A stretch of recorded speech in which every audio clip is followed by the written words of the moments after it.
ಮಲೆನಾಡಿನಲ್ಲಿರುವ ಈ ಕೇರಳ ಹೋಟೆಲ್ ಸಖತ್ ಫೇಮಸ್ ಆಗಿದೆ. ಇಲ್ಲಿ ಸಿಗುವ ಮೀನೂಟಕ್ಕೆ ಒಂದು ವಿಶೇಷ ಅಭಿಮಾನಿ ವರ್ಗವಿದೆ ಅಂತ ಹೇಳ್ಬೋದು. ನಿಮಗೊಂದು ಡೌಟ್ ಬಂದಿರಬಹುದು, ಕೇರಳ ಹೋಟೆಲ್ ಅಂದಮೇಲೆ ಇದು ಕೇರಳಕ್ಕೆ ಸಂಬಂಧಿಸಿದ ಹೋಟೆಲ್ ಅಲ್ವಾ ಅಂತ.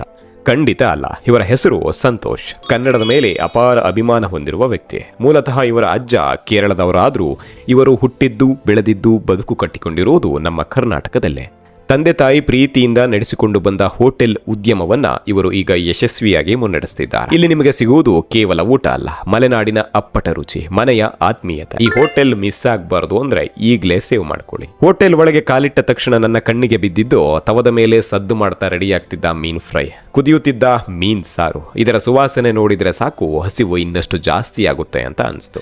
ಆಗ್ಲೇ ಒಂದಿಷ್ಟು ಜನ ಊಟಕ್ಕಾಗಿ ಕಾದಿ ನಿಂತಿದ್ರು. ಈ ಹೋಟೆಲ್ ವಾತಾವರಣವೇ ಏನೋ ಒಂಥರ ವಿಭಿನ್ನವಾಗಿ ಅನುಭವ ನೀಡ್ತಾ ಇತ್ತು. ಆ ರಸ್ತೆ ಬದಿಯ ಹಸಿರಿನ ಮರಗಳು, ಮರದ ನೆರಳಿನ ತಂಪಾದ ವಾತಾವರಣ, ಅದರ ಮಧ್ಯೆ ಇರುವ ಈ ಹೋಟೆಲ್ ಊಟ ಮಾಡುವುದಕ್ಕೆ ಇದಕ್ಕಿಂತ ಚಂದದ ಜಾಗ ಬೇಕಾ ಅನ್ನಿಸುವಷ್ಟು ಸುಂದರವಾಗಿತ್ತು.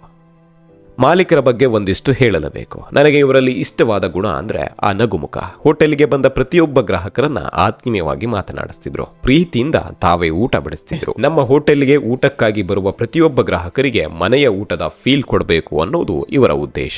ಬಹುಶಃ ಅದಕ್ಕಾಗಿ ಅನ್ಸುತ್ತೆ ದಿನಪ್ರತಿ ಇವರಿಗೆ ಕಾಯಂ ಗ್ರಾಹಕರ ಹೆಚ್ಚು.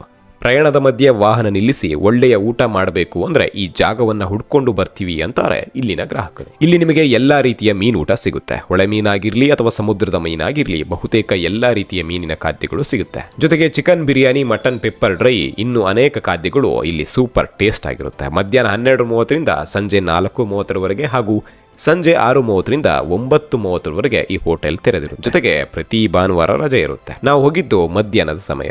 ಇಲ್ಲೇ ಊಟ ಮಾಡಿದ್ವಿ. ಬಿಸಿ ಬಿಸಿ ರೊಟ್ಟಿ ಜೊತೆಗೆ ಮೀನ್ ಗಸಿ ಕೊಟ್ರು. ಟೇಸ್ಟ್ ವೈಸ್ ಹೇಳ್ಬೇಕಂದ್ರೆ ನೆಕ್ಸ್ಟ್ ಲೆವೆಲ್ ಅಂತ ಹೇಳ್ಬೋದು. ಈ ಹೋಟೆಲ್ ಇರುವಂತ ಸ್ಥಳ ತೆಲಮಕ್ಕಿ ಅಂತ. ಅಂದ್ರೆ ನೀವು ಕೊಪ್ಪ, ಶಿವಮೊಗ್ಗ, ಎನ್ಆರ್ಪುರ ರಸ್ತೆಯಲ್ಲಿ ಪ್ರಯಾಣ ಮಾಡ್ತಿದ್ರೆ ಈ ಹೋಟೆಲ್ ನಿಮಗೆ ಸುಲಭವಾಗಿ ಸಿಗುತ್ತೆ.